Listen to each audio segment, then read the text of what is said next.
Welcome back to Infidelity Tales Lab. We're incredibly grateful for your support. Before we begin today's tale, tell us, which city or country are you joining us from? We love connecting with our global audience. Now, let's dive into today's story. Chapter 1. Foundations of Sand. Russell Donovan stared at the San Francisco skyline from his office window, a genuine smile crossing his weathered face as he hung up the phone. 25 years of building his wealth management firm had finally paid off. The Peterson account, worth 8 figures, was officially his. At 52, retirement was no longer a distant dream, but an approaching reality. The photo on his desk caught his eye, him and Vanessa on their 20th anniversary in Hawaii 5 years ago. Her smile hadn't reached her eyes even then. When had that changed? When had she stopped looking at him the way she used to? Russell loosened his tie as he packed his briefcase. Tonight will be different. He'd surprise Vanessa with the news and the reservations at Quince he'd been unable to get for the last 2 years. Perhaps they could recapture what they once had. His phone buzzed. A text from Lily, their 19-year-old daughter. "Don't forget to transfer my tuition payment, Dad. Love you." Russell smiled.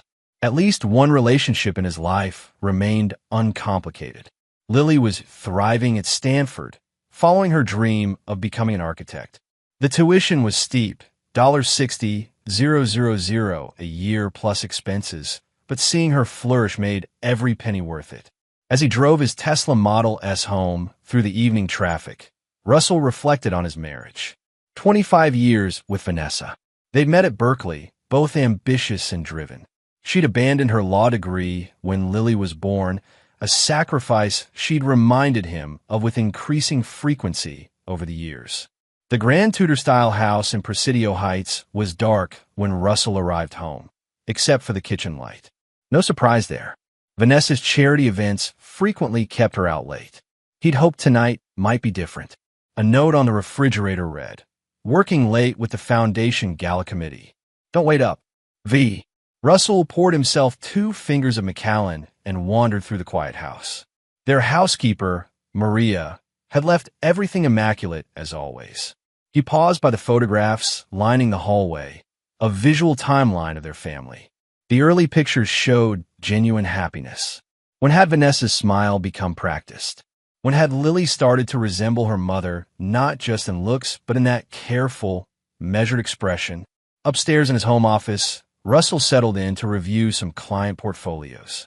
Opening his laptop, a notification caught his eye, an alert from their joint credit card count. A $12,000 charge at Cartier today. Another gift Vanessa had bought herself. Fine.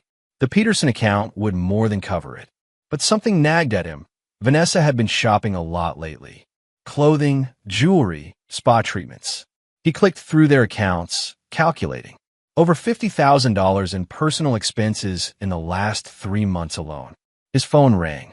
Nelson Hargrove, his oldest friend from his Navy days. "Russ, you old sea dog.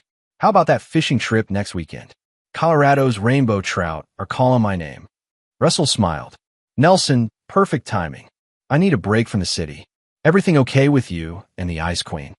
Nelson had never warmed to Vanessa, a feeling that was entirely mutual. "Same as always," Russell said, not wanting to examine the growing distance too closely. "I'll see you Friday." "And Nelson?" "Thanks." After hanging up, Russell found himself scrolling through photos on his phone. Pictures of Lily's move-in day at Stanford last fall. Vanessa hadn't attended. A migraine had kept her home. In fact, Vanessa had been absent from many family events lately. Working late, charity functions, shopping with friends. Russell opened his calendar to add the fishing trip and noticed something strange. The tuition payment to Stanford was due next week, but according to his records, he'd already made the payment for this semester 2 months ago. He dialed Lily. "Hey, Dad." Her voice sounded artificially bright. "Lily, about the tuition payment." "Oh, that. Mom said you guys were switching payment schedules because of tax stuff?" "She's handling it this semester." The words came out in a rushed tumble. "Did she? I don't recall discussing that." A pause. "Well, that's what she told me." "Listen, Dad, I gotta run. Study group for finals. Love you." The call ended too quickly. Russell stared at his phone, unease growing in his stomach. Lily had always been a terrible liar. Like her mother, her voice rose half an octave when she wasn't telling the truth. He opened his banking app and reviewed the last tuition payment. It had gone to Stanford, certainly, but the transaction details showed it was for the previous semester, not the upcoming one. Where was the money for the current term?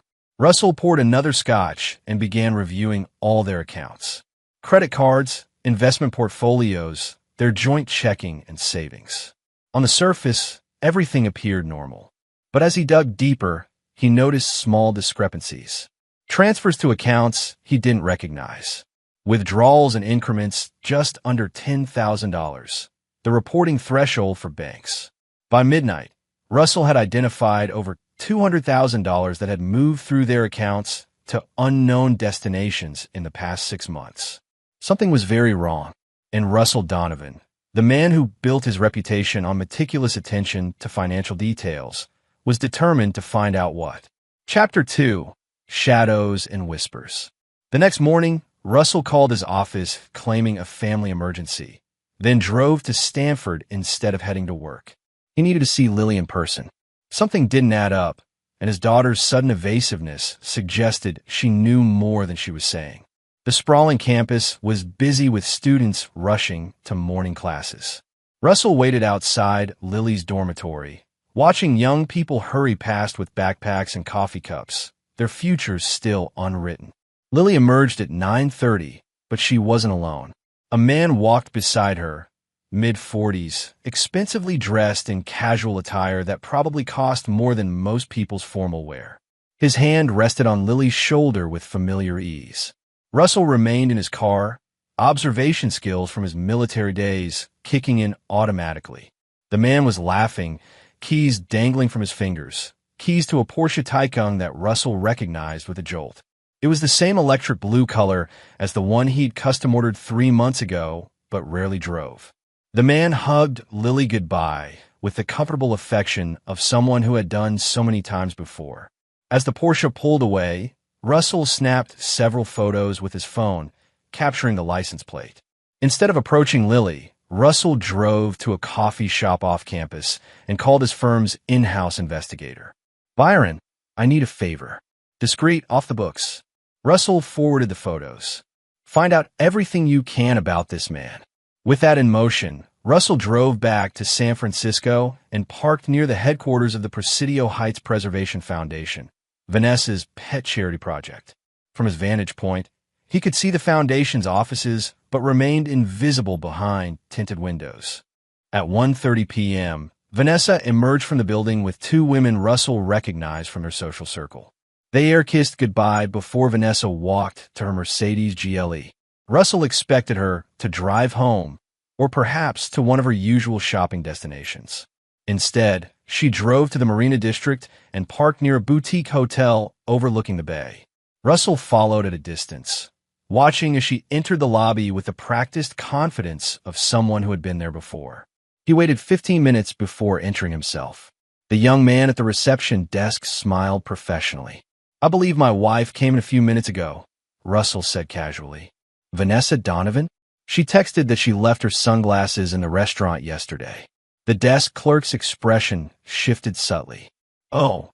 Mrs. Donovan went up to the Bayside suite. "Would you like me to call up?" "No need to disturb her," Russell said smoothly. "I'll text her instead." "This hotel is lovely. Do you host many events here?" "We do, sir. The foundation Mrs. Donovan works with has booked our ballroom for next month's gala." "Excellent. I'm sure it will be a spectacular event." Russell turned to leave, then paused. "One more thing.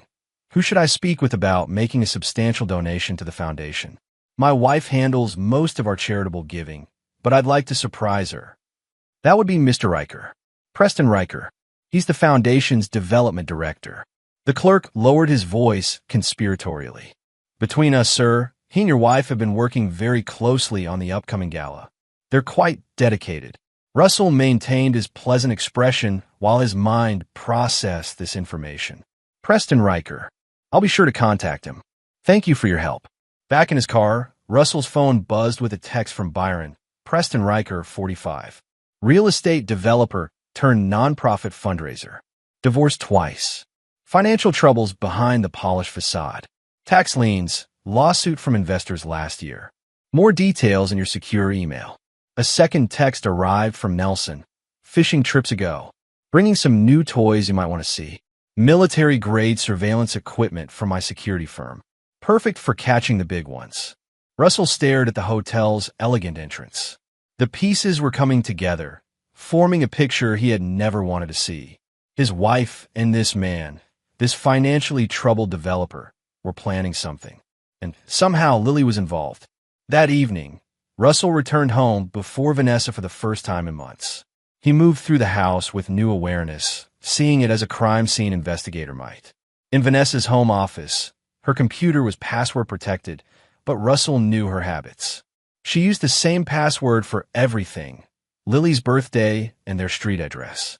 Access granted, Russell searched through her emails, browser history, and documents. Most were innocuous: foundation business, correspondence with friends, shopping receipts.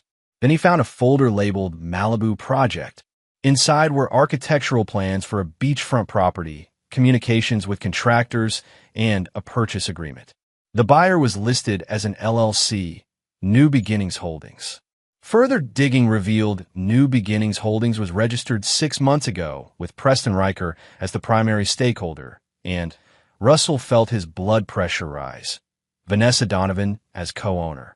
A property transfer deed showed they had paid a $500,000 deposit on a $3.8 million Malibu beachfront home. The source of funds was clearly documented.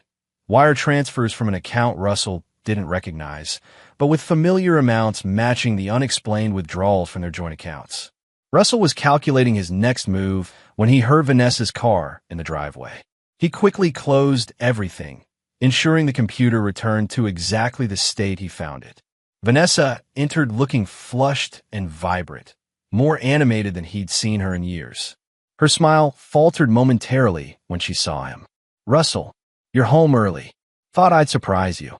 He kissed her cheek, noting her subtle flinch and the unfamiliar cologne that clung to her clothes. "How was the foundation meeting?" "Productive. The gala is coming together wonderfully." She set down her purse, careful to keep it close. "I'm exhausted, though. I think I'll take a bath before dinner." "Of course." Russell smiled, the expression not reaching his eyes. "Take your time. I'll pour some wine." As she climbed the stairs, Russell's phone buzzed with an email notification. Byron had sent detailed financial records for Preston Riker. Bank statements, credit reports, investment portfolios. The man was leveraged to the hilt, with creditors circling like sharks. One document caught Russell's attention. A loan application Riker had submitted 3 months ago, using the Malibu property as collateral. The projected source of repayment funds. Expected inheritance/settlement approximately $4.2 million. Russell's inheritance from his parents had been modest. The only settlement he could imagine would be from a divorce. Their prenuptial agreement entitled Vanessa to half of all assets acquired during their marriage, an amount that would indeed be close to $4 million with the Peterson account. The pieces continued to align. Russell now understood what was happening, but many questions remained. How long had this been going on? What was Lily's role? And most importantly, how had he been so blind? Russell closed the documents and poured 2 glasses of wine. He would play the oblivious husband a while longer. Information was power, and he needed every advantage before confronting the betrayal that threatened to destroy everything he had built. Chapter 3. The Revelation. For the next week, Russell maintained his routine while gathering intelligence. He installed Nelson's surveillance equipment throughout the house, tiny cameras and microphones in common areas, keyloggers on Vanessa's devices, and a GPS tracker on her car. The evidence accumulated rapidly. Vanessa met Preston Riker almost daily, sometimes at the foundation office, but more often at the Marina District Hotel. Their communications, now accessible to Russell, revealed the full extent of their betrayal. They had been involved for nearly 18 months. The plan had evolved from a simple affair to something more calculated. Riker's financial troubles had accelerated their timeline. They needed Russell's money, and they needed it soon. More disturbing was Lily's involvement. Text messages between Vanessa and their daughter showed Lily had known about the affair for months. Initially reluctant, she had gradually been won over with promises and gifts. Designer clothes, a new car, and the ultimate bribe. A guest house on a Malibu property where she could live rent-free after graduation. Russell's heart broke reading the exchanges. His daughter had chosen sides, swayed by material temptations and her mother's emotional manipulation. Friday arrived, the day Russell was supposed to leave for his fishing trip with Nelson. He made a show of packing his gear and kissing Vanessa goodbye, noting how she barely waited for the door to close before reaching for her phone. Instead of heading to the airport, Russell drove to Nelson's security firm office. Together, they monitored the live feed from the house cameras. Riker arrived 30 minutes after Russell's departure. He and Vanessa wasted no time moving to the bedroom, Russell and Vanessa's bedroom. Nelson offered to mute the audio, but Russell refused. He needed to hear everything to understand the full measure of their contempt. Afterwards, they talked business. Their plans, laid bare for Russell to witness, were more advanced than he had realized. The divorce papers are ready, Vanessa said, lounging in the bed Russell had bought for their 15th anniversary. Once a signature is on them, half of everything is legally mine. What about the prenup? Riker asked, pouring himself a drink from Russell's bar. It only protects assets he had before the marriage. Practically nothing. Everything valuable came after. And with California's community property laws, I get half of all our marital assets. Including the Peterson account. Riker sounded eager. Especially that. 8 figures, Preston. More than enough to clear your debts and finish the Malibu house with millions to spare. Riker smiled, raising his glass. To new beginnings. When do we serve in the papers? After Lily's tuition payment clears next week. I've convinced him she needs the money transferred immediately. Once that's done, we move forward. And he suspects nothing. Vanessa laughed. Russell lives in spreadsheets and client portfolios. He hasn't really seen me in years. The conversation shifted to Lily, and Russell's grip tightened on his chair. She's still uncomfortable with the whole thing, Vanessa said. She loves her father. But she's on board, Riker insisted. Yes, the Malibu house sealed the deal. What 19-year-old wouldn't want a beachfront guest house? Besides, she knows which cider bread is buttered on. I've made it clear who'll be paying for grad school. Russell had seen enough. He signaled Nelson to continue monitoring while he processed what he'd learned. That evening, Russell parked down the street from his house, watching through binoculars as Riker finally left around midnight. 20 minutes later, his phone rang, Lily calling from Stanford. Dad, I thought you were fishing with Nelson. Change of plans, Russell replied evenly. How are you, sweetheart? Fine, just checking in. Her voice held the same artificial brightness he'd noted before. Did you make that tuition payment? I'm handling it Monday. Russell paused. Is there anything you want to tell me, Lily? Anything at all? The silence stretched between them. No, she finally said. Why? Just making sure everything's good with you. I love you, you know. Love you too, Dad. Russell hung up and sat in silence, contemplating his next move. The betrayal was complete. Wife, daughter, all plotting behind his back. Decades of trust shattered. The following morning, Russell returned home as expected from his fishing trip. Vanessa greeted him with a practice kiss and asked about the weekend. Successful, he replied honestly. I caught exactly what I was looking for. Russell spent Sunday in his home office, ostensibly catching up on work. In reality, he was executing the first phase of his response to the betrayal. He moved assets, changed passwords, and prepared documentation. Monday morning, Russell left for work as usual. But instead of going to his office, he drove to Stanford. This time, he had no intention of watching from a distance. He found Lily coming out of her macroeconomics class. Her face registered shock when she saw him. Dad, what are you doing here? We need to talk. His tone left no room for argument. They walked to a secluded bench near the engineering building. Russell sat beside his daughter, studying her face, Vanessa's features but his eyes. The eyes that now couldn't quite meet his. Lily, I'm going to ask you one question, and I need you to tell me the truth. Russell kept his voice gentle despite the storm raging inside him. What do you know about your mother and Preston Riker? Lily's face drained of color. She opened her mouth, closed it, then stared at her hands. I know everything, Lily. The affair, the Malibu house, the divorce plans. What I don't understand is why my daughter, the person I trusted most in this world, would betray me too. Tears welled in Lily's eyes. Dad, it's not what you think. I heard you, Lily, Russell interrupted, his voice finally breaking. Yesterday, on the phone with your friend Emma. Lily looked confused. What are you talking about? Russell pulled out his phone and played the recording from one of Nelson's surveillance devices, captured the previous day while he was supposedly fishing. I froze in the hallway hearing my daughter's call. God, no, Emma. Dad suspects nothing. Mom's lover even drives me to school in Dad's car. My blood turned ice cold when she laughed. They've already bought the California house with Dad's retirement money once he finishes paying my tuition.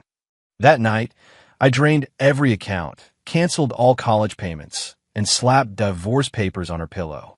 Lily's face crumpled. I'm sorry, Dad. I didn't know what to do. Mom said if I didn't play along, she'd cut me off completely. No tuition, no support, nothing. And the Malibu guest house? Was that part of your payment for silence? She couldn't meet his eyes. Preston said I could live there after graduation. Design it myself since I'm studying architecture. I never wanted to hurt you, but the beach house was too tempting. Russell felt a coldness spreading through him. What about your tuition? Where has that money been going? Mom said she was investing it for me, for my future. I didn't know she was using it for the Malibu down payment until last week.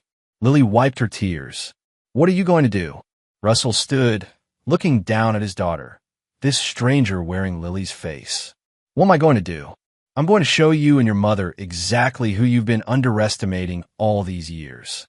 Without another word, Russell walked away, leaving Lily calling after him. In his car, he made 3 calls, first to his attorney, then to his banker, and finally to Nelson. By dusk, Russell had set his plan in motion. As he drove home, he felt oddly calm.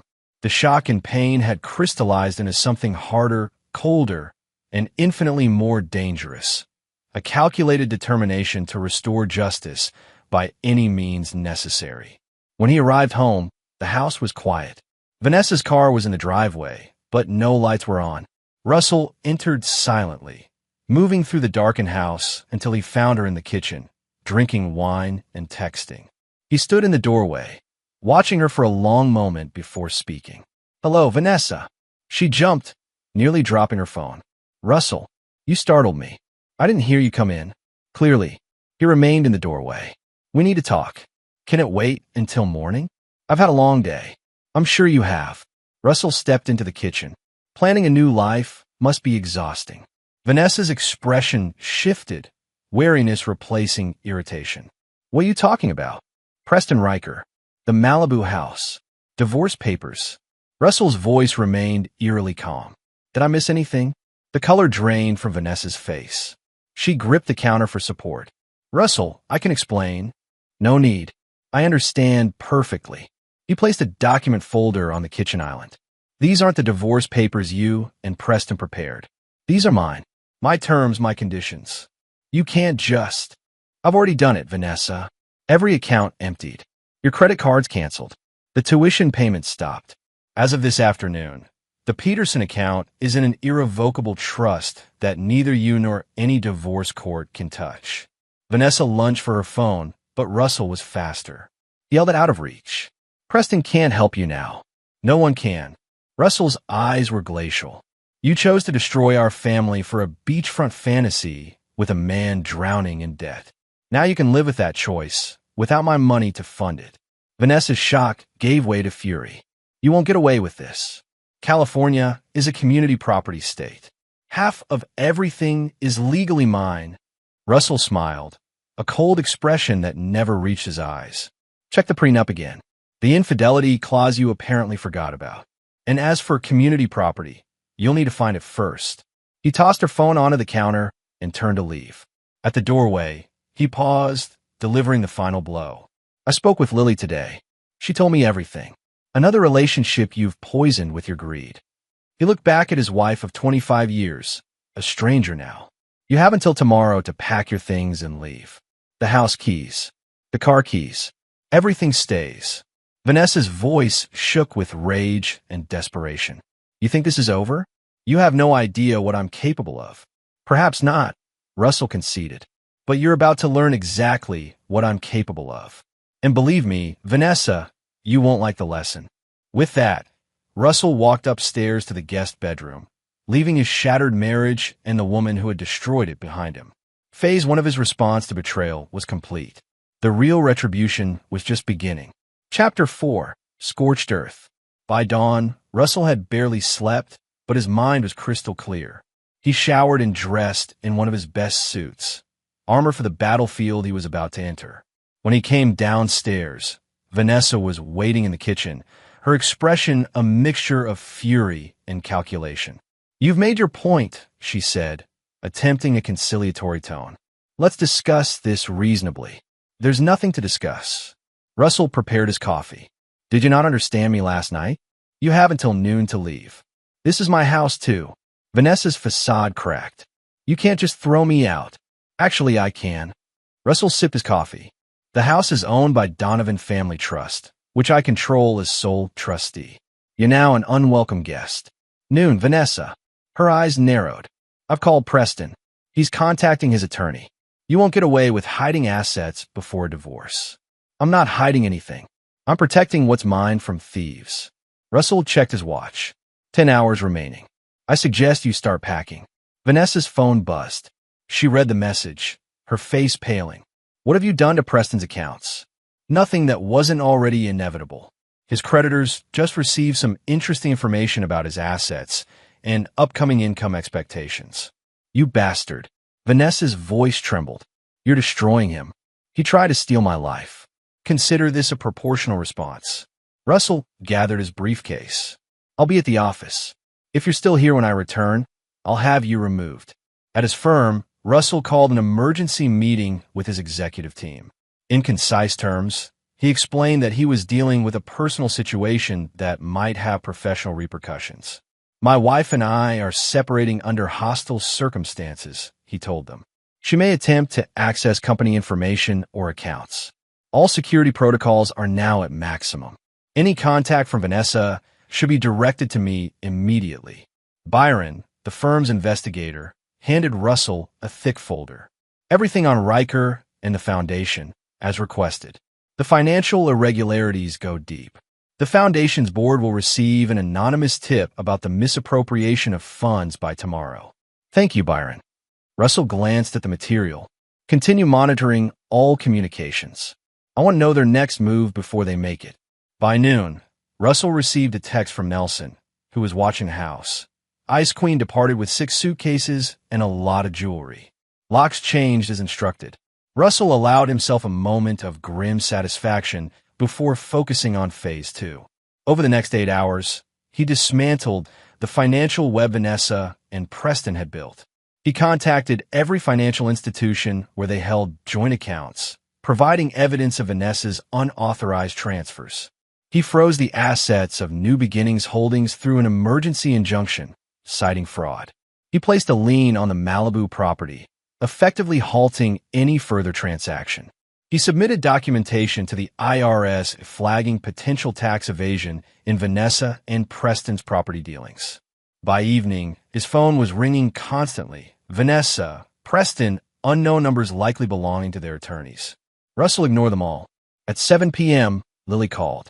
Russell almost didn't answer, the wound of her betrayal still fresh. But something compelled him to accept the call. Dad, her voice was small, frightened. Mom's saying you've lost your mind, that you're destroying everything out of spite. Is that what she told you? Russell's tone remained neutral. Did she also mention using your tuition money for her beach house down payment? Silence, then a shaky breath. She said that was your fault for freezing the accounts. Lily, the tuition payment for this semester was due 2 months ago. I have bank records showing the money left our account, but never reached Stanford. Where do you think it went? More silence. I don't know what to believe anymore. Believe the evidence. Ask Stanford about your outstanding tuition balance. Ask yourself why your mother gave you a $12,000 Cartier bracelet last week when she supposedly couldn't pay your tuition. How did you? I know everything, Lily. Every call. Every text, every promise they made you. Russell's voice finally betrayed his hurt. You chose a beachfront guest house over your father's trust. Dad, please. I have a meeting. We'll talk when you're ready to be honest. Russell ended the call, his hand shaking slightly. Betrayal by his wife was painful, but his daughter's duplicity cut far deeper. Russell worked late into the night, ensuring every defensive measure was in place. When he finally drove home to the empty house, exhaustion competed with a grim sense of accomplishment. Phase 2 was complete. The financial foundation of Vanessa and Preston's planned escape had been demolished. But Russell knew better than to underestimate them. Vanessa was nothing if not resourceful, and desperate people took desperate measures. The war was just beginning. At 2 a.m., Russell's security system alerted him to movement on the property. Checking the surveillance feed, he saw Preston's Porsche parked down the street and two figures approaching the back door. Russell calmly reached for his phone and called Nelson. "They've arrived, right on schedule," he said quietly. "Activate the security protocol." As Vanessa and Preston attempted to break in through the kitchen door, floodlights suddenly illuminated the entire backyard. An alarm blared and sprinklers erupted, soaking them both.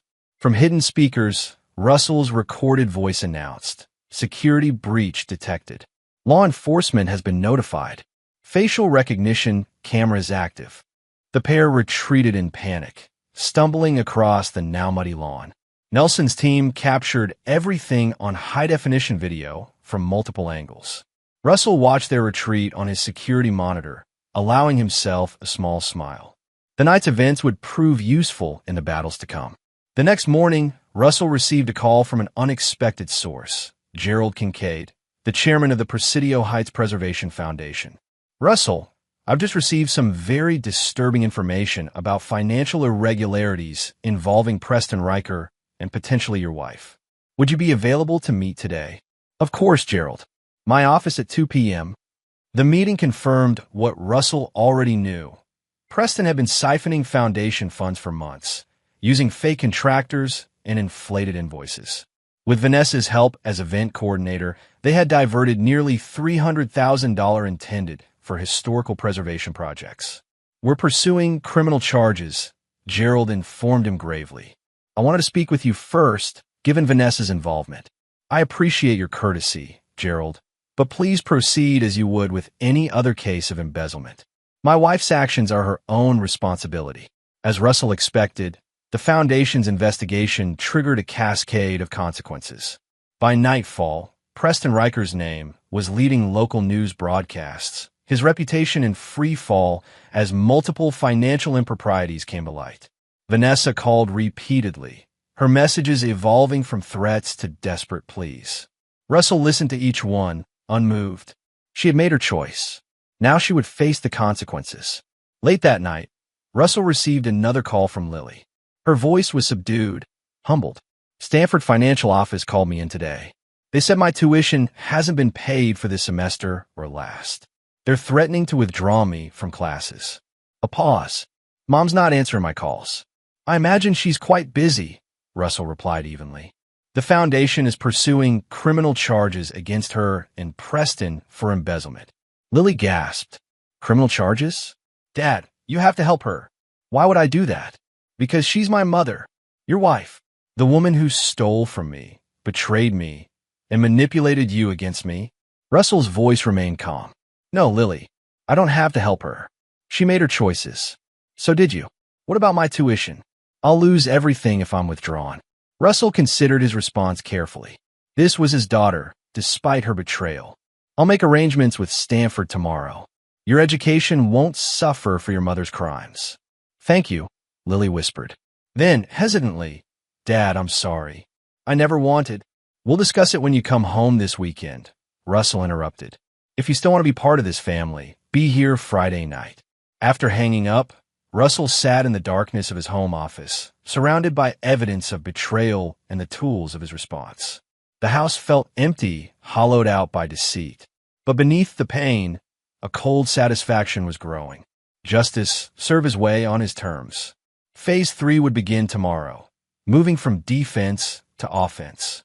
Vanessa and Preston had tried to destroy his life. Now he would show them what destruction truly looked like. Chapter 5, Counterattack. The next morning brought the first counteroffensive from Vanessa and Preston. Russell received notice of an emergency court hearing. Vanessa's attorneys were seeking to unfreeze the marital assets and force Russell to provide spousal support pending divorce proceedings. Russell arrived at the courthouse impeccably dressed, his own legal team flanking him. Vanessa sat across the aisle, looking pale but defiant in a conservative outfit that screamed wronged wife. Preston was notably absent. Her attorney, Leona Bates, a shark in Chanel, presented their case persuasively. Your Honor, Mrs. Donovan has been summarily cut off from all financial resources by her husband's vindictive actions. She has no access to funds for basic living expenses, let alone legal representation in their divorce. Russell's attorney, Martin Walsh, rose calmly. Your Honor, before Mr. Donovan responds to these allegations, we request the court review this evidence. He distributed documentation showing Vanessa's unauthorized transfers, the misappropriated tuition payments, and bank records of her transactions with Preston Riker. Additionally, Walsh continued, Mrs. Donovan removed approximately $380,000 worth of jewelry and personal items from the marital home yesterday. Hardly the destitute picture painted by counsel. The judge, a no-nonsense woman in her 60s, reviewed the materials with narrowed eyes. Ms. Bates, did you verify your client's claims before filing this emergency petition? Leona Bates shifted uncomfortably. Your Honor, my client maintains that these transfers were made with her husband's knowledge for legitimate investment purposes. Investment in a Malibu beach house titled to an LLC she co-owns with her paramour? Walsh countered, while simultaneously plotting divorce. The evidence suggests not investment, but theft. The judge studied both parties before delivering her ruling. The emergency petition is denied. Mrs. Donovan, this court takes a dim view of what appears to be significant financial misconduct. I'm ordering a forensic accounting of all marital assets before any further proceedings. And given the pending criminal investigation referenced in these documents, I suggest you focus on that matter first. Vanessa's face contorted with rage as the judge continued.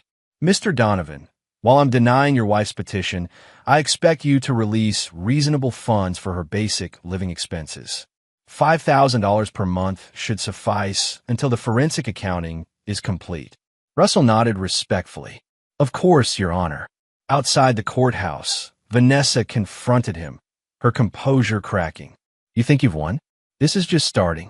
I'll take you for everything before we're done. Russell regarded her with detached curiosity, as if observing an unfamiliar species. You already tried that, Vanessa. How's it working out for you? You're destroying Preston's life. He's being investigated by 3 different agencies because of you.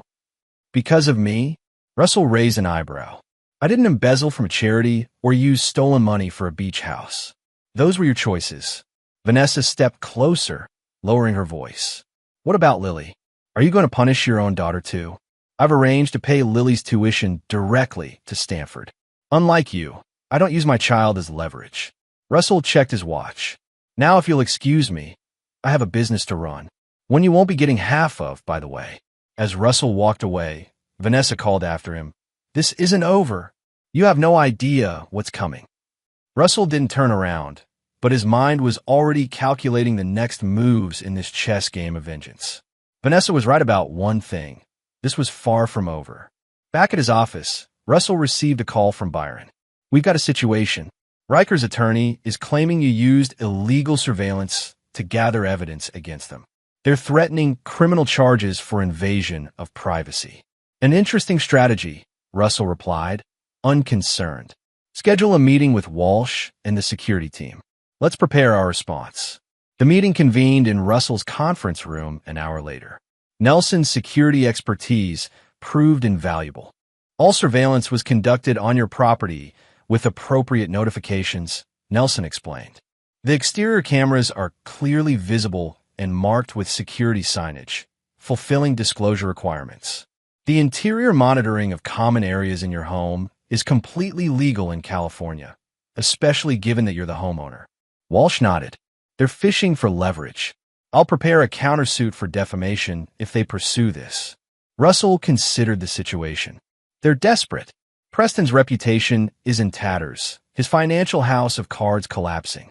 What's his next move likely to be? Byron consulted his notes. Based on his pattern, he'll try to salvage what he can and run. He's done it before.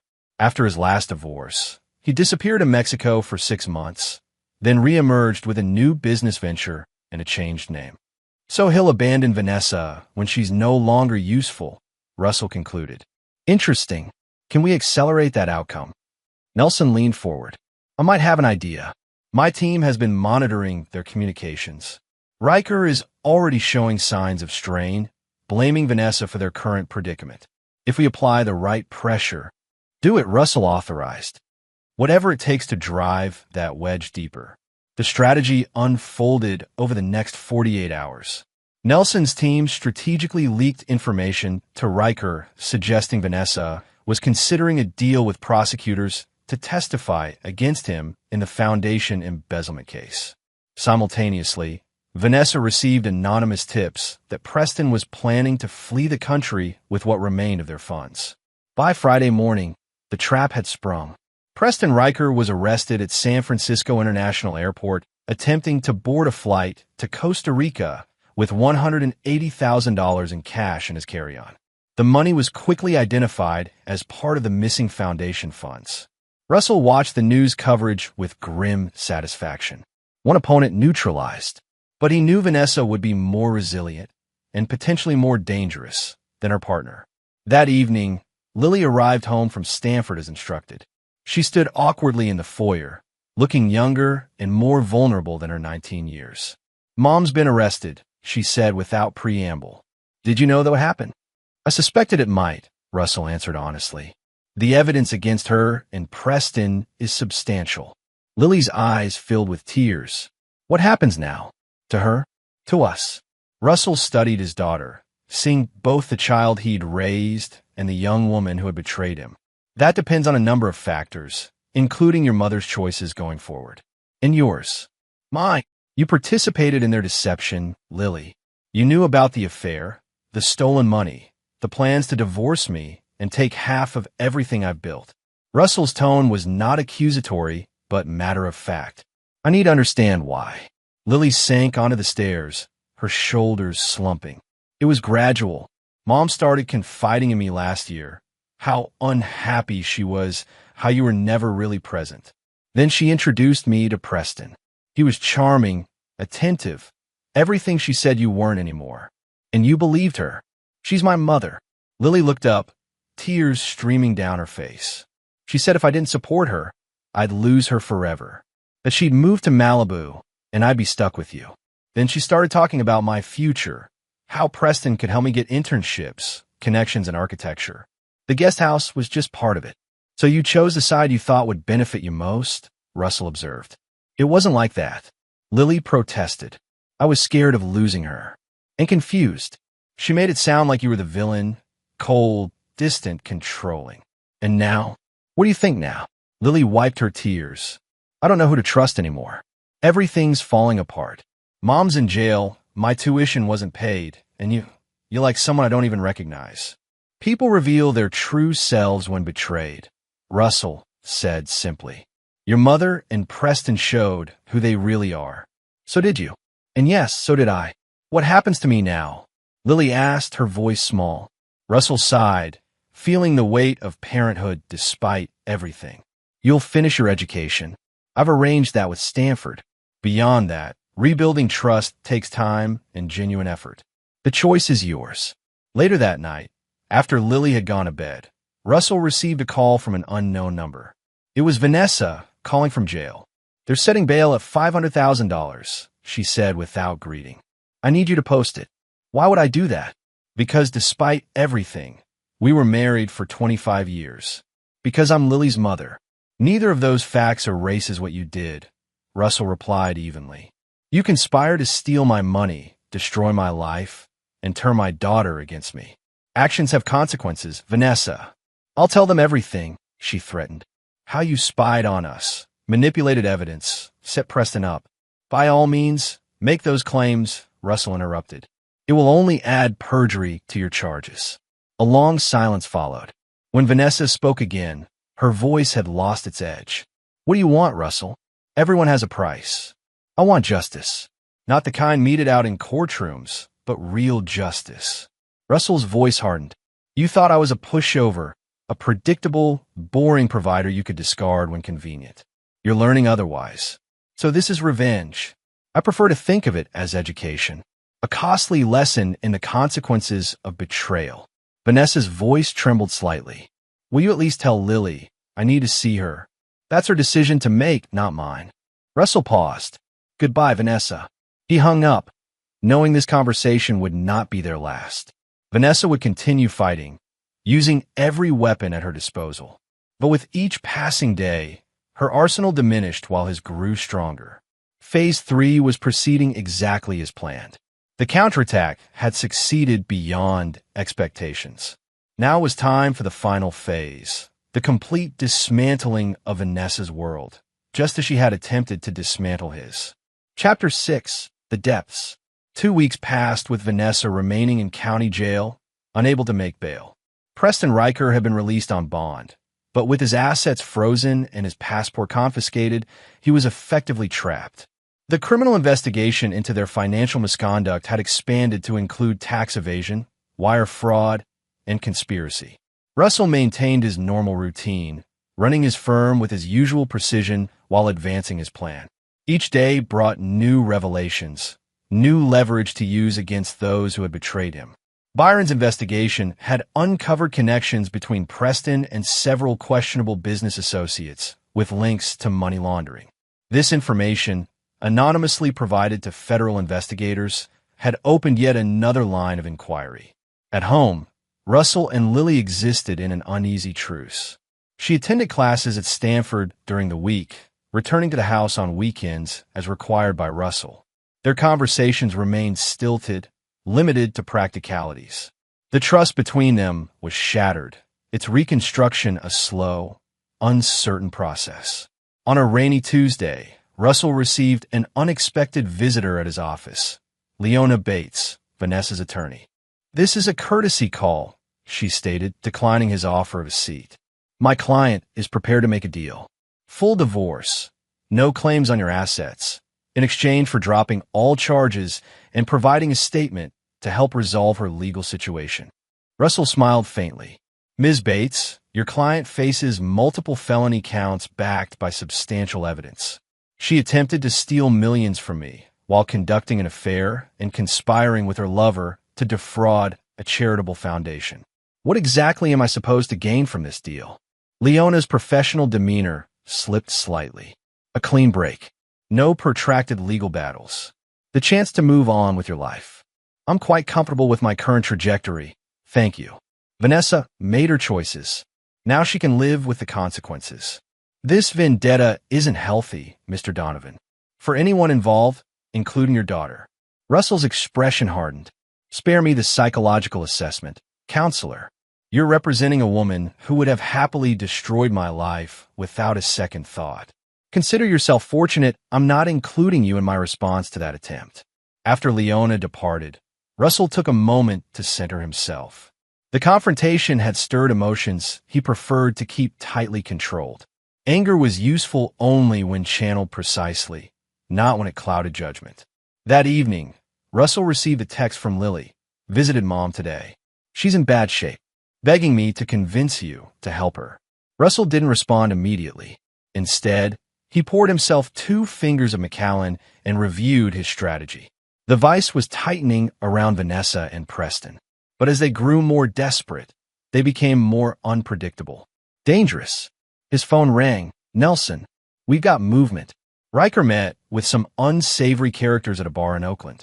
Money changed hands. My guy couldn't get close enough to hear the conversation, but it didn't look like a loan between friends. Russell considered this information. He's hiring muscle. Keep the surveillance tight and increase security at my home and office. Already done. You think they're desperate enough to try something physical? Riker is facing years in prison and financial ruin. Desperate doesn't begin to cover it. After hanging up, Russell finally responded to Lily's text. Your mother's situation is entirely self-inflicted. I'm not responsible for fixing it. Lily replied immediately. She says she'll tell me everything if you won't help her. All of it. A threat thinly veiled. Russell frowned. What could Vanessa possibly reveal that would matter now? Their marriage was over, her crimes exposed, her leverage gone. Unless Russell checked the secure safe in his home office, confirming that certain documents remained undisturbed. Records from his military service. Financial transactions from the early days of his firm. Information that, while not strictly illegal, could be damaging if presented without context. Vanessa knew about some of it. Pillow talk from early in their marriage, when trust had seemed unlimited and secrets shareable. Nothing that would land him in legal jeopardy, but material that could tarnish his reputation if weaponized effectively. Russell texted Lily back. Your mother is manipulating you again. Think about why she's offering this information now, and who it really serves. The following morning brought an unwelcome development. Russell's executive assistant handed him a printout of an online article from a local news blog. Financial advisor's revenge? Sources claim Russell Donovan's vendetta against a estranged wife may hide darker secrets. The piece was thinly sourced and carefully worded to avoid outright libel, but the implications were clear. Russell's aggressive actions against Vanessa and Preston might be motivated by more than betrayal, perhaps by fear of what they could reveal about his own past. Byron appeared at Russell's door. We're tracing the source. Preliminary analysis suggests the anonymous insider quoted extensively is Vanessa herself. She must have access to a phone or computer in jail. Find out who's helping her, Russell ordered, and prepare a response to this hit piece.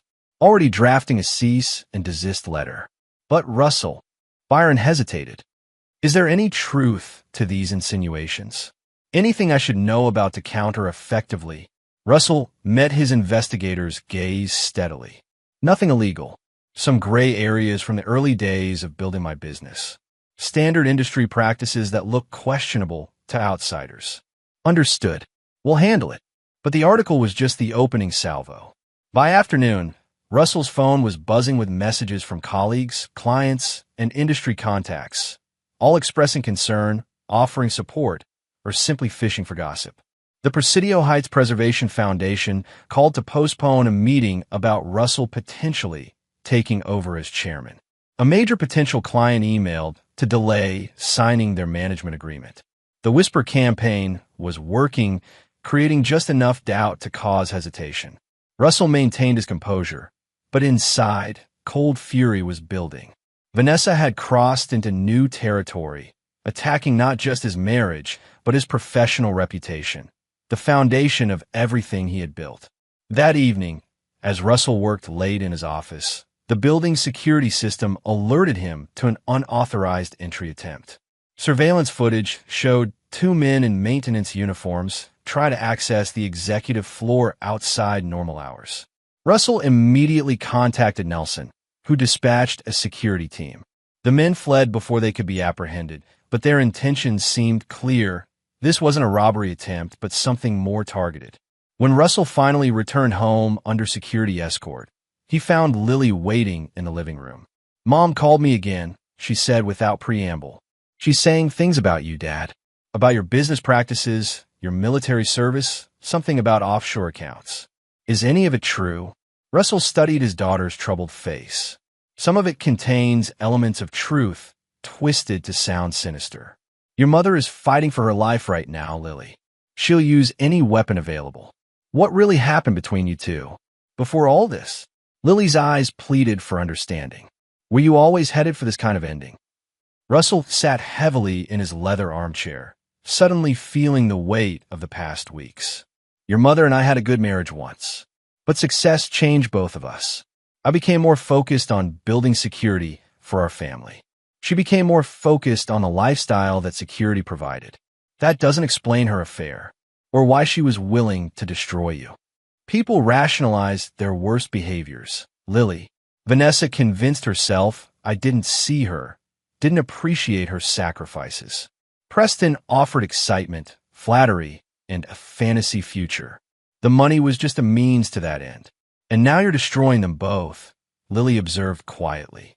They try to take everything from me, my money, my daughter, my reputation. Did you expect me to simply accept that and walk away? Lily was silent for a long moment. The man who's been showing up lately, cold, calculating, ruthless, is that the real you, Dad? Or is this what they turned you into? The question struck Russell with unexpected force. Who was he really? The steady, reliable provider? The strategic businessman? Or this avenging force, dismantling his enemies? Perhaps it's all of me, he finally answered. Different facets revealed under different pressures.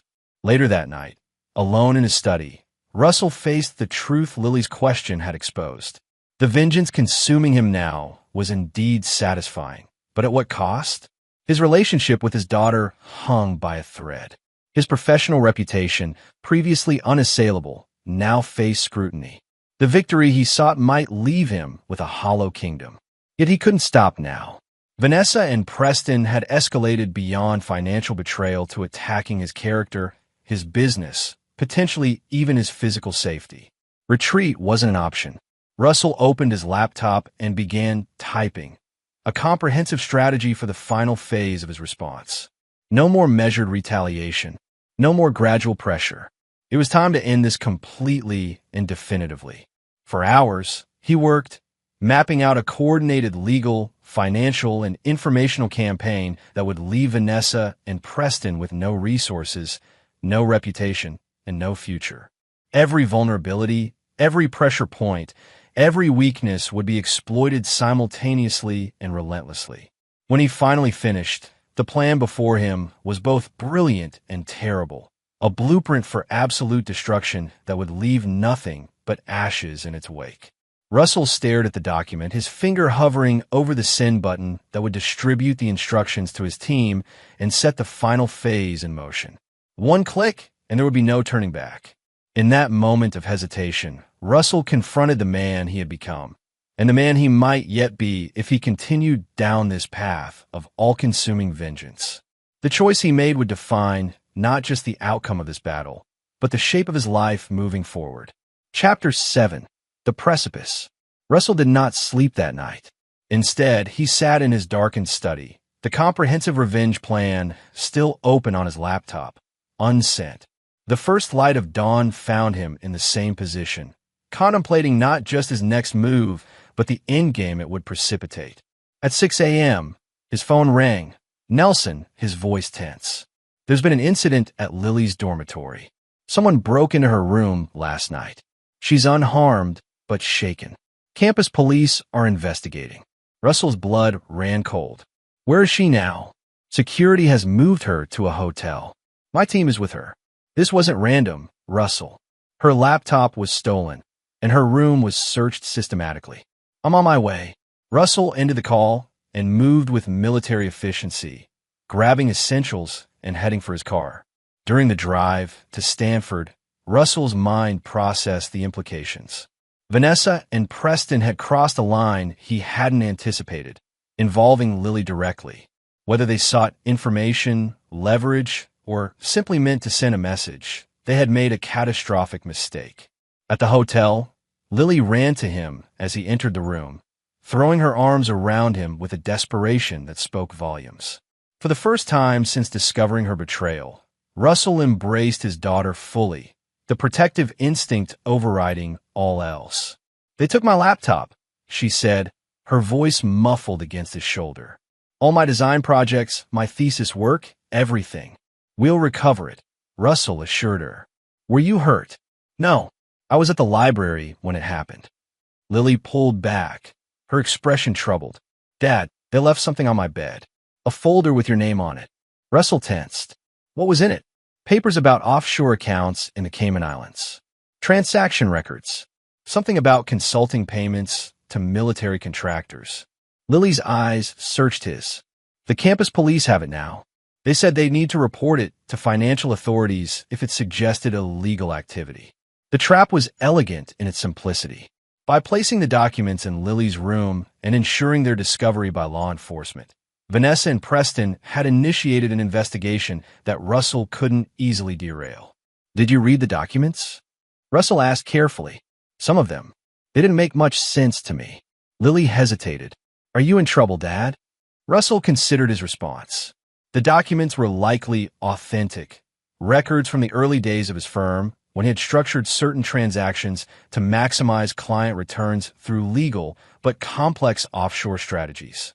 Nothing overtly illegal, but potentially damaging if presented without context.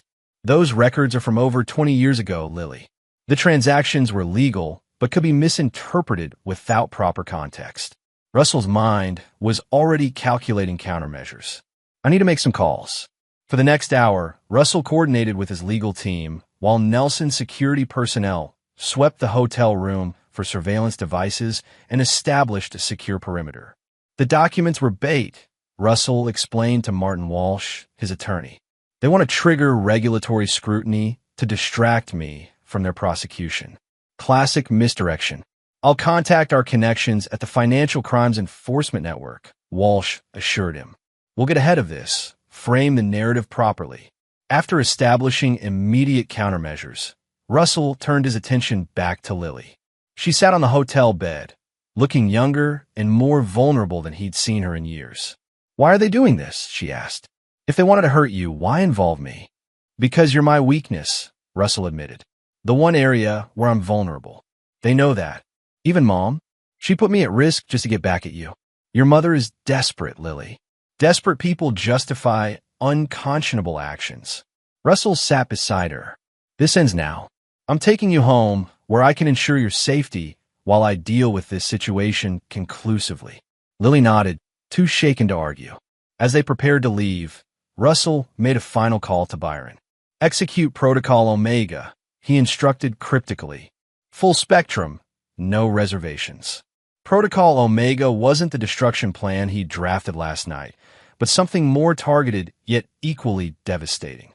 It would neutralize Vanessa and Preston's ability to continue their attacks while providing Russell the legal and financial leverage to dictate terms. On the drive home, Russell maintained his composed exterior, but inside, cold fury had crystallized into something harder and more focused. The personal betrayal by Vanessa and Preston he could understand, even if he couldn't forgive it. But endangering Lily, using her as a pawn in their vendetta, that demanded a response beyond mere retaliation. At home, Russell established a secure environment. Nelson's team installed additional security measures, while Russell helped Lily settle into her old room. "What happens now?" she asked as Russell checked the reinforced window locks. "Now I end this," he replied simply. "Not with the scorched earth approach they've chosen." "What does that mean exactly?" Russell turned to face his daughter. "It means I offer them a choice, a negotiated surrender with terms they can live with, or complete annihilation. There's no third option." Lily studied her father, seeing clearly for the first time the steel beneath his controlled exterior. "You're scary when you're like this. Only to those who've earned it." Russell's phone buzzed, a text from Byron confirming that Protocol Omega was in motion. By evening, the initial results were evident. Preston Riker's bail had been revoked due to new evidence of witness tampering. Vanessa had been placed in solitary confinement after a guard discovered contraband communications devices in her cell. The blog that had published the hit piece against Russell issued a retraction and apology following a visit from Walsh's legal team. Most significantly, the offshore documents from Lily's room had been intercepted and contained within the Stanford Campus Police Department, with federal authorities confirming they saw no immediate cause for investigation given the age and nature of the transactions. Russell monitored these developments from his home office, Lily asleep upstairs under the watchful eye of Nelson's security team. Each report confirmed what he already knew. With sufficient resources and determination, almost any attack could be neutralized. As midnight approached, Russell received a call from an unknown number. "You've made your point," Preston Riker said without introduction, his voice strained. "This has gone too far." "On that, we agree," Russell replied coldly. "Breaking into my daughter's room crossed a line you can't uncross." "That wasn't me. Vanessa arranged it through one of her jail contacts." I told her it was insanity. Yet you benefited from it. Or tried to. Look, we need to end this before someone gets really hurt. She's not thinking clearly. She's obsessed with destroying you, even if it means going down herself. Russell considered this assessment. It aligned with his own understanding of Vanessa's psychology. Once committed to a course of action, she would pursue it to the bitter end, regardless of the cost. What exactly are you proposing? Russell asked. A truce. I'll provide evidence that Vanessa was the mastermind behind everything. The embezzlement, the plot against you, all of it. In exchange, you help me make a deal with prosecutors. Throw her under the bus to save yourself. Charming. It's survival. Preston's voice hardened. And it's the truth. This whole scheme was her idea from the beginning. I was just the patsy who fell for her act, just like you did 25 years ago. Russell absorbed this, sensing manipulation, but also potentially useful information. I'll consider it. No promises. Don't wait too long. Vanessa has more moves planned, and they make what happened at Stanford look like a warm-up. After the call ended, Russell sat motionless, processing this new information. Was Preston telling the truth about Vanessa being the true architect of their scheme? It aligned with her intelligence and strategic thinking, but also conveniently absolved Preston of primary responsibility. More concerning was the warning about Vanessa's continued plans. If breaking into Lily's room was just a preliminary move, what else might she be capable of? Russell opened his laptop and reviewed the comprehensive destruction plan he'd drafted the previous night. It would end the threat Vanessa and Preston posed permanently. But at what cost? The collateral damage would be extensive, affecting innocent people in their orbit, potentially including Lily. There had to be another way, one that neutralized the threat while allowing Russell to preserve what mattered most. A new approach began to form in his mind. Not the surgical of Protocol Omega, nor the total annihilation of his original plan. Something more elegant, using Vanessa and Preston's own motivations, fears, and ambitions against them. Russell worked through the night, drafting a new strategy. By dawn, he had created something that wasn't just a plan for victory, but a pathway to resolution. A means to end the conflict on his terms while allowing him to move forward unburdened by the need for endless vigilance. As the sun rose, Russell sent a single text to Martin Walsh. Set meeting with opposing counsel. 2 p.m. today. Terms to follow. The game was entering its final phase. Russell would offer Vanessa and Preston a choice. Not between surrender and destruction, but between two different kinds of endings. Either way, he would emerge victorious. The only question was how much of themselves they would salvage from the wreckage of their failed scheme. Chapter 8. Checkmate. At precisely 2 p.m., Russell sat at the head of the conference table in Martin Walsh's office, his expression impassive as the door opened to admit Leona Bates and a haggard Preston Riker.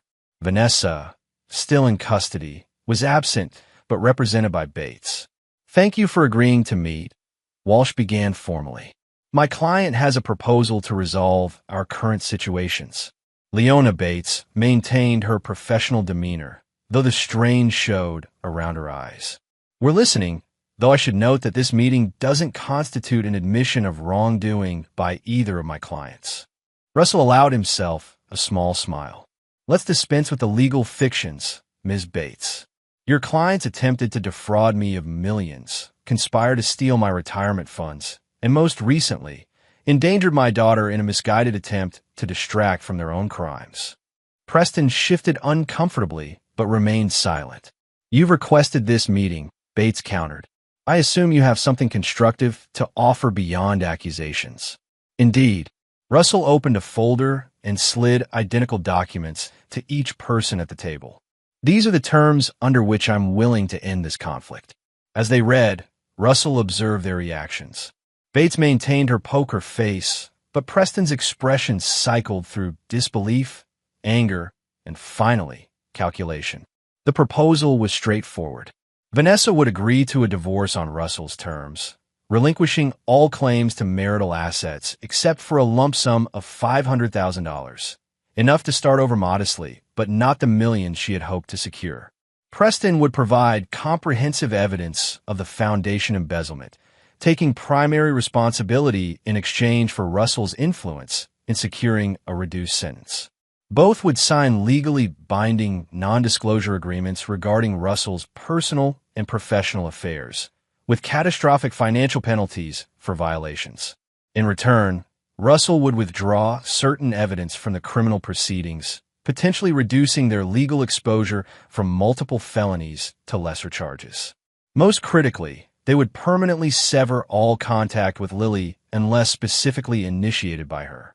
This is extortion, Bates declared after reading the terms. You're using your financial power to dictate legal outcomes. I prefer to think of it as offering a lifeline to two drowning people, Russell replied evenly. The alternative is that I continue providing evidence to prosecutors while pursuing civil damages that will ensure both your clients spend their remaining years in financial ruin and quite possibly prison. Preston leaned forward. What guarantee do we have that you'll keep your end if we provide what you want? The documents include escrow arrangements. My actions are contingent on yours, verified by independent third parties. Russell met Preston's gaze steadily. Unlike you, I honor my agreements. Preston flinched at the barb, but continued. What about Vanessa? She's not here to agree to this. You have power of attorney for joint legal decisions, do you not? That arrangement proved quite useful when you were planning to steal my money. It should work equally well for accepting these terms. Bates intervened. We'll need time to review this with Ms. Donovan and consider our options. You have 24 hours, Russell stated flatly. After that, my alternate plan goes into effect. I don't think you'll prefer it. Is that a threat? Bates challenged. It's a schedule. Russell stood, signaling the end of the meeting. 24 hours. Back in his car, Russell received a call from Nelson. Surveillance confirms Riker called someone from the law office bathroom immediately after your meeting. Not Vanessa. His contact was masculine, spoke with a faint accent. They've arranged to meet tonight at the Oakland Marina. Interesting. Russell processed this information. Maintain surveillance. I want to know who he's meeting and what they discuss. You got it. Also, Byron found something on Vanessa's visitor logs. She's been receiving regular visits from someone using credentials from the Chronicle. Not an actual reporter. We checked. Another piece of the puzzle, Russell mused. Keep Lily secure. I have a feeling things will accelerate from here. That evening, Russell sat with Lily in their living room, sharing a rare moment of normalcy as they ate takeout from her favorite Thai restaurant. The tension between them had eased somewhat in the wake of the dorm room break-in, shared danger creating a tentative bridge over the chasm of betrayal. I spoke with Mom today, Lily said, setting down her fork. They let me visit her at the detention center. Russell kept his expression neutral. How did that go? She's different. Harder somehow. She spent most of the time trying to convince me you're the villain in all this. Lily met his gaze directly. She said there are things about you I don't know. Things that would make me see this situation differently. Did you believe her? Lily considered the question carefully. A week ago, maybe, but after what happened at Stanford, she shook her head. She didn't even ask if I was okay. Just wanted to know what documents were taken from my room and whether the police were investigating them. Russell absorbed this, feeling a complex mixture of vindication and sadness. People show you who they really are in crisis, Lily. Remember that lesson. What happens after all this? To her? To us? Lily gestured vaguely between herself and Russell. That depends partly on decisions being made in the next 24 hours. Russell's phone buzzed with a text from Nelson. Meeting confirmed. Riker with unknown male, 40s, Eastern European. Cash exchanged. Details following. Dad, you went somewhere else just now. Russell refocused on his daughter. Sorry. Work matter. As for what happens next, Vanessa and Preston have a choice to make. Their decision will determine much of what follows. And us? Do we have a choice too? We always have choices, Lily. Some harder than others. Russell hesitated, then continued with uncharacteristic openness. I won't pretend the betrayal didn't hurt. It did deeply. Trust, once broken, doesn't heal easily. But you're my daughter. That hasn't changed. Lily's eyes filled with tears. I'm so sorry, Dad. I got caught up in Mom's version of reality. The fancy future she painted the excitement of being part of their secret. I never stopped to think about what it was doing to you. We moved forward, Russell said simply. One day at a time. Later that night, after Lily had gone to bed, Russell received the detailed report from Nelson. Riker had met with a man identified as Anton Kozlov, a known associate of a private security firm with a reputation for operating in legal gray areas. The cash exchange, approximately $50,000 based on the size of the package, suggested a significant operation was being planned. Russell immediately initiated countermeasures, instructing Nelson's team to maintain round-the-clock security while Byron accelerated the background investigation into Kozlov and his associates. At 10 a.m. the next morning, Russell received a call from Martin Walsh. Bates reached out. They want to meet again, just you and Riker, no attorneys. He claims to have information you'll want to hear before making any decisions. When and where? Noon today. The boathouse at Golden Gate Park. Neutral ground. Russell considered the request. It's a trap of some kind, likely designed to eliminate me from the equation or secure leverage. Almost certainly, Walsh agreed. I strongly advise against going. Set it up anyway. I'll handle the security arrangements. Despite Walsh's objections, Russell prepared for the meeting. He worked with Nelson to establish surveillance coverage of the boathouse and surrounding areas, positioning security personnel at strategic points. Russell himself wore a concealed recording device and carried a specially modified phone that would broadcast his location and surroundings to Nelson's team in real time. At noon precisely, Russell approached the boathouse, alert to any sign of ambush. Preston Riker waited alone on a bench overlooking the lake, his appearance markedly deteriorated since yesterday's meeting. His designer clothes hung loosely on his frame, and dark circles shadowed his eyes. "Thank you for coming," Riker said as Russell sat beside him, maintaining a careful distance. "I know you have no reason to trust me." "None whatsoever," Russell agreed calmly. "Yet here we are." Riker glanced around nervously before speaking. "Your offer yesterday, I want to take it. Vanessa doesn't. She's gone somewhere I can't follow." "Explain." "She's hired people. Dangerous people. Not just to pressure you or gather information anymore." Riker's voice dropped. "She wants you eliminated, Russell. Permanently." Russell showed no reaction, though the confirmation of his suspicions sent a cold chill through him. "And you're telling me this out of the goodness of your heart?" "Self-preservation. I never signed up for murder. Financial manipulation, sure. Divorce schemes, fine. But this," Riker shook his head. "I draw the line at violence." "Noble of you." Russell's tone made clear his skepticism. "What exactly are you proposing?" "I'll give you everything. Recordings of our conversations planning the financial scheme, documentation of the Foundation embezzlement, evidence of her communication with Kozlov's team. Enough to put her away for decades." Riker leaned forward. "In exchange, I'll walk away with the deal you offered yesterday. Freedom, a reduced sentence, and enough of a future to rebuild something from the ashes."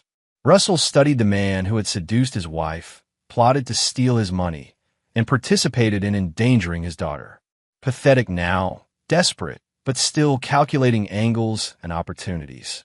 "You betray Vanessa completely, like she betrayed me by escalating this to murder without my knowledge or consent." Riker laughed bitterly. This was supposed to be a simple financial score. Meet bored, wealthy wife. Seduce her. Convince her to divorce rich husband and share the spoils. I never intended for it to become this vendetta. Russell considered his options carefully. Riker was undoubtedly manipulating the situation to his advantage, but his information about Vanessa's plans aligned with Nelson's intelligence. The threat was real, regardless of Riker's motivations for revealing it. "If I accept your offer, I need everything immediately. Not promises, not future deliverables. Everything today.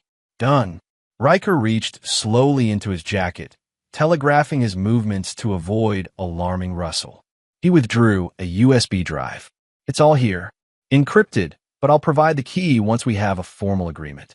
As Russell reached for the drive, movement at the periphery of his vision alerted him. A man was approaching rapidly from behind Riker, hand reaching inside his jacket. "Down!"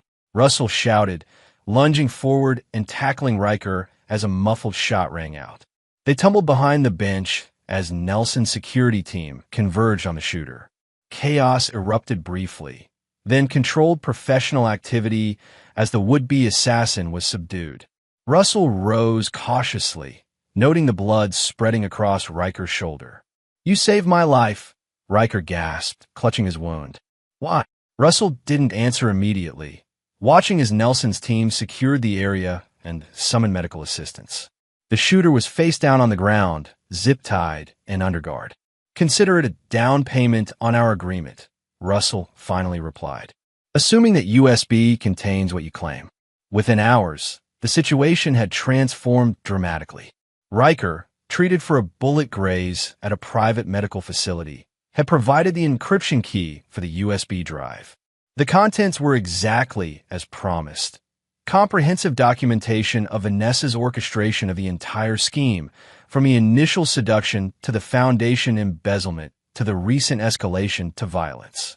Most damning were recorded conversations between Vanessa and Anton Kozlov, discussing payment terms for permanent solutions to her Russell problem. The timestamps showed these conversations occurring while she was in custody, suggesting significant corruption within the detention facility.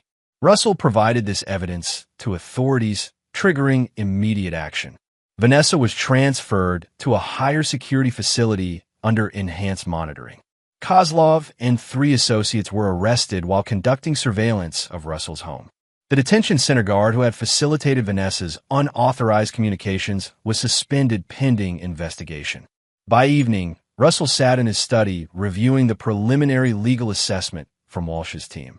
Vanessa now faced additional charges of conspiracy to commit murder, with the possibility of decades in prison.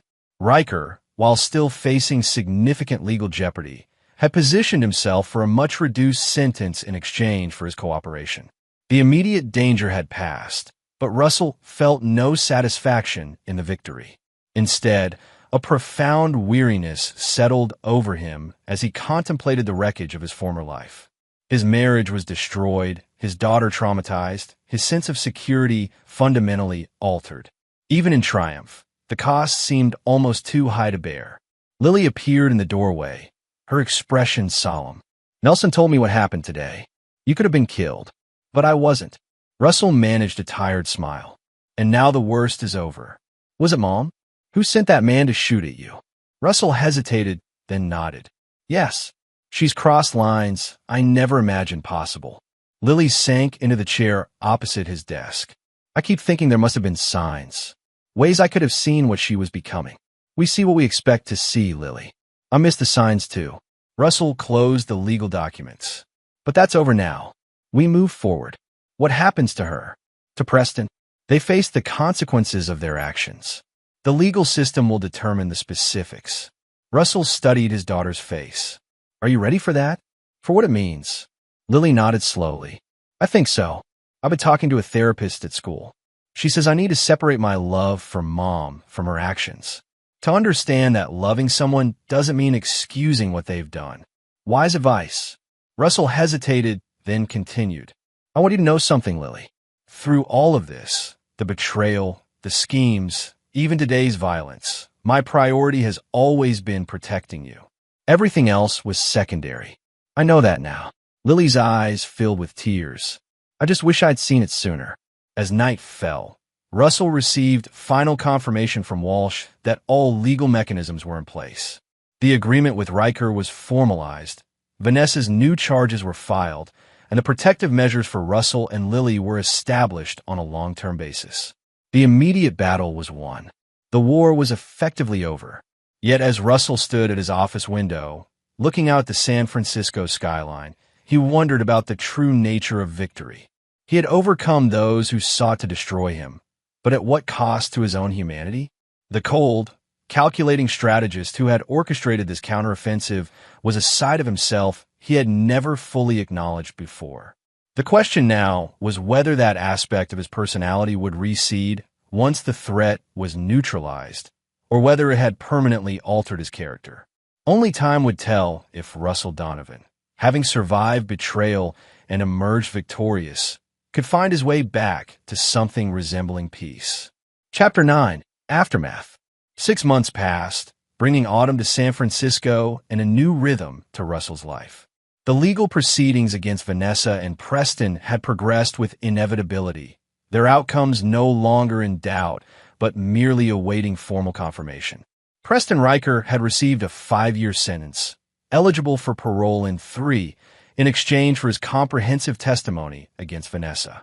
The Foundation had recovered most of its embezzled funds through asset seizures, and Preston's cooperation had been noted favorably by the judge.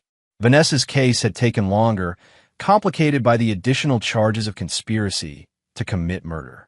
Her trial was scheduled for the following month, but the evidence against her was overwhelming. Prosecutors anticipated a sentence of 15 to 20 years.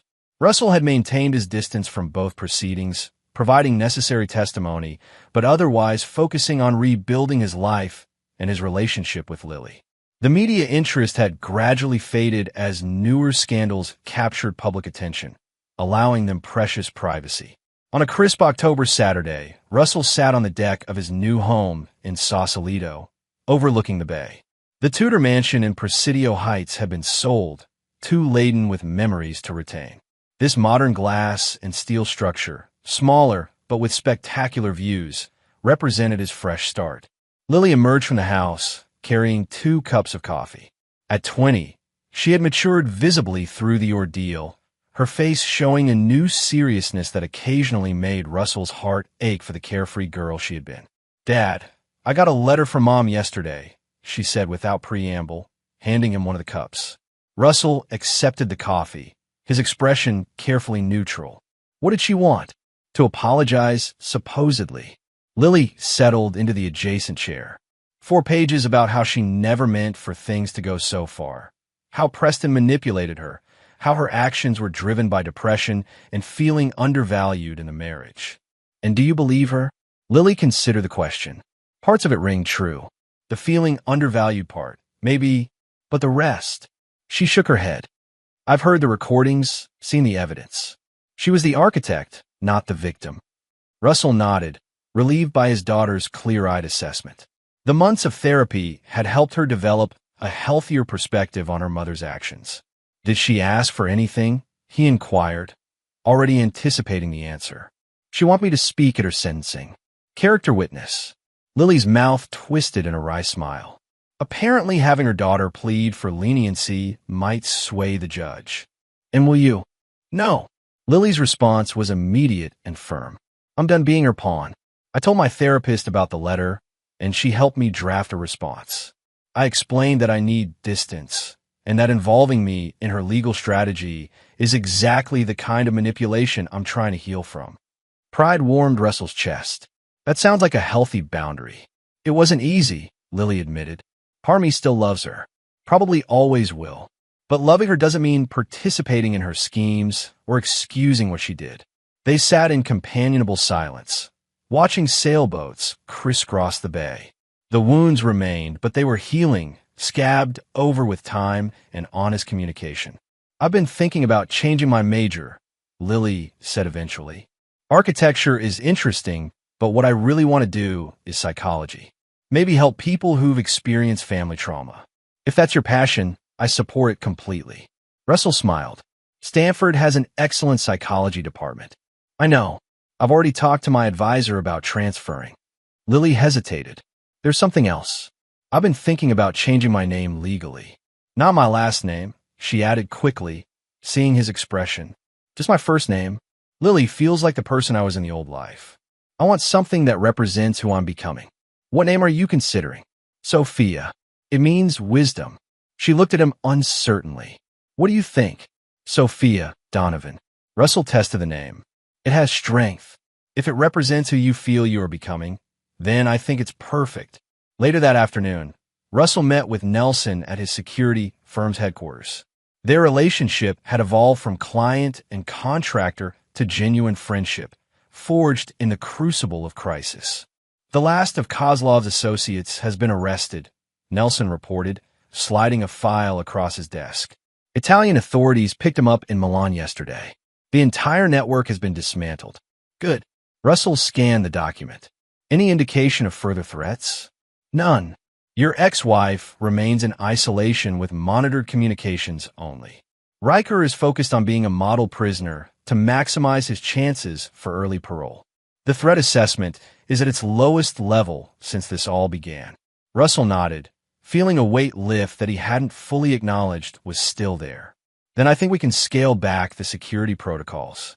Lily, Sophia now, deserves as normal a college experience as possible. Sophia? Nelson raised an eyebrow.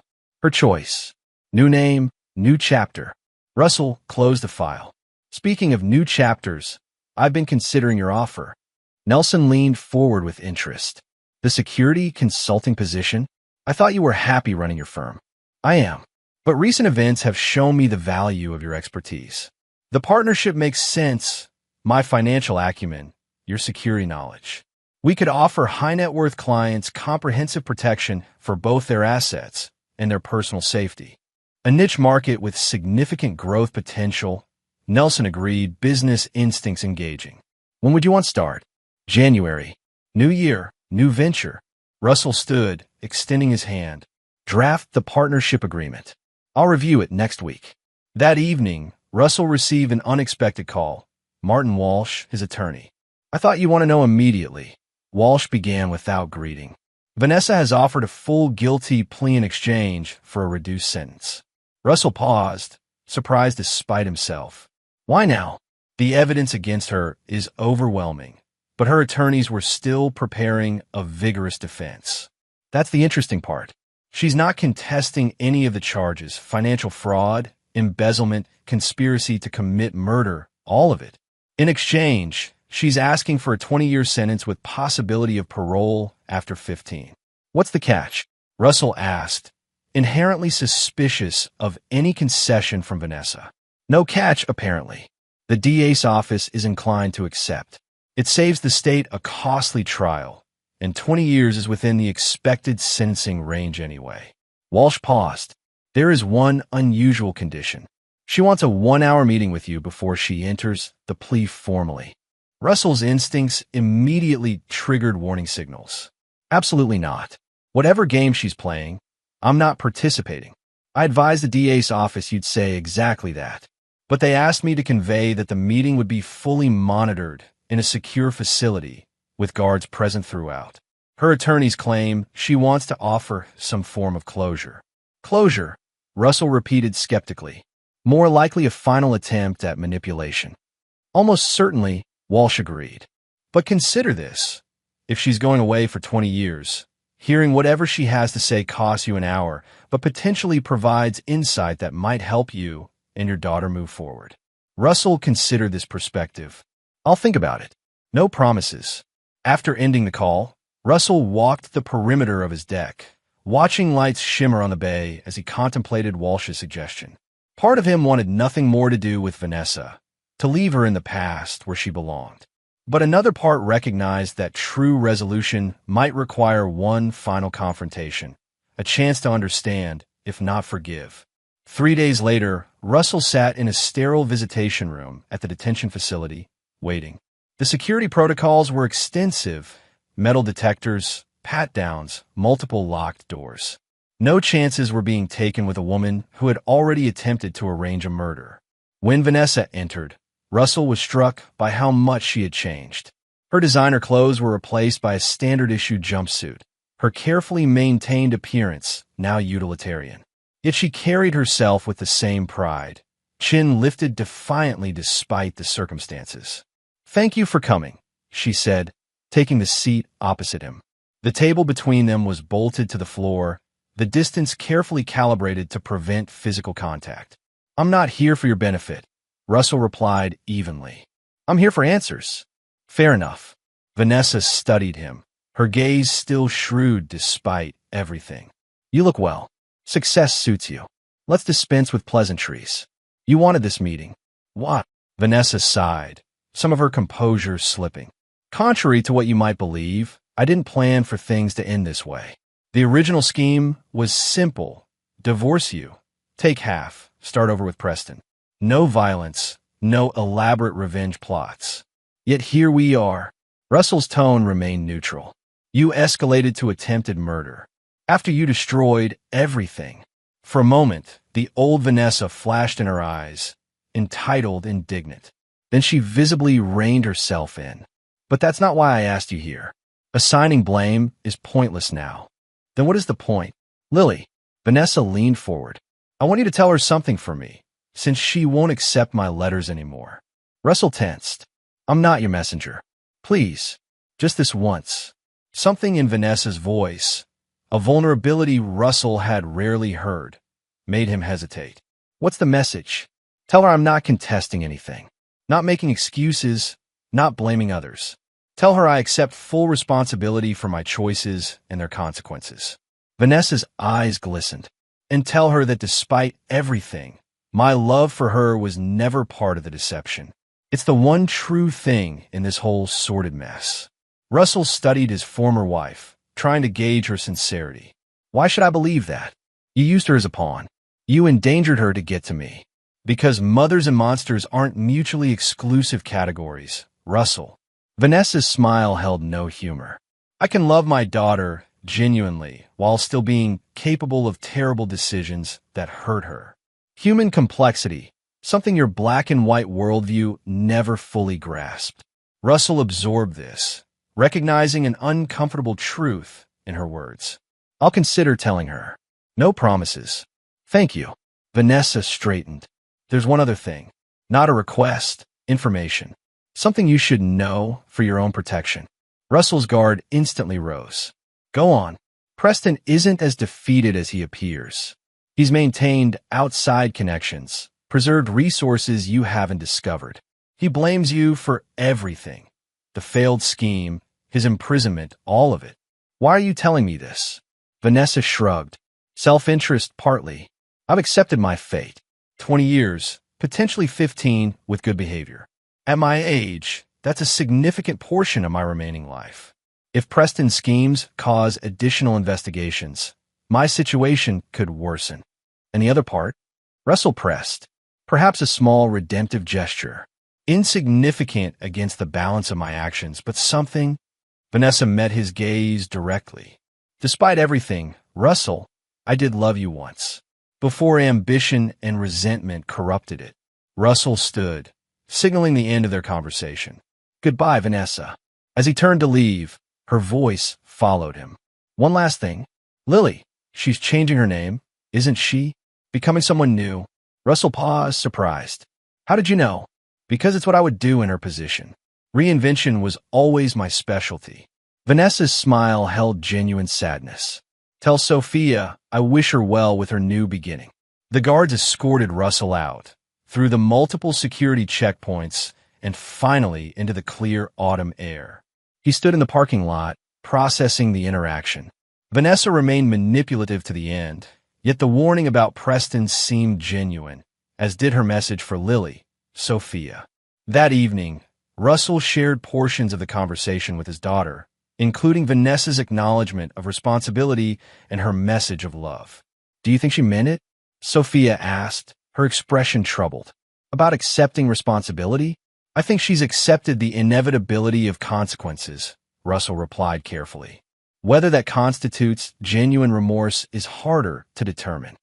Sophia nodded, absorbing this. And what about her warning about Preston? That I'm taking seriously. Nelson is already investigating. Russell hesitated, then added, she knew about your name change. Somehow she sensed you'd make that choice. Because we're similar in some ways, Sophia acknowledged, her voice steady. I can recognize that without following her path. A week later, Russell received confirmation from Walsh that Vanessa had entered her guilty plea as agreed. The judge had accepted the recommended 20-year sentence. One chapter was officially closed. Preston Riker remained a loose end, but Nelson's investigation had already identified 2 offshore accounts and a series of communications with former business associates conducted through an elaborate system of prison intermediaries. Additional charges were pending, likely to extend his sentence significantly. As winter approached, Russell found himself increasingly at peace with the new shape of his life. The wealth management firm continued to thrive under his leadership. The security partnership with Nelson was taking form, with promising interest from initial client outreach. Sophia was flourishing at Stanford, her psychology studies igniting a passion that architecture never had. The betrayal that had nearly destroyed him had instead forced a transformation, revealing strengths he hadn't known he possessed and vulnerabilities he needed to acknowledge. The vengeful strategist who had emerged in crisis had receded, not vanishing entirely, but integrating into a more complete version of himself. On New Year's Eve, Russell hosted a small gathering at his Sausalito home. Sophia home from Stanford, Nelson and his wife, a few close colleagues who had stood by him through the ordeal. As midnight approached, they gathered on the deck despite the chill, champagne glasses in hand. A toast, Russell proposed, raising his glass. To endings that enable new beginnings. To justice that brings not just retribution, but restoration. And to the truth that sometimes our greatest strengths emerge from our deepest wounds. As the final seconds of the old year ticked away, Russell contemplated the journey that had brought him here. The betrayal had nearly broken him.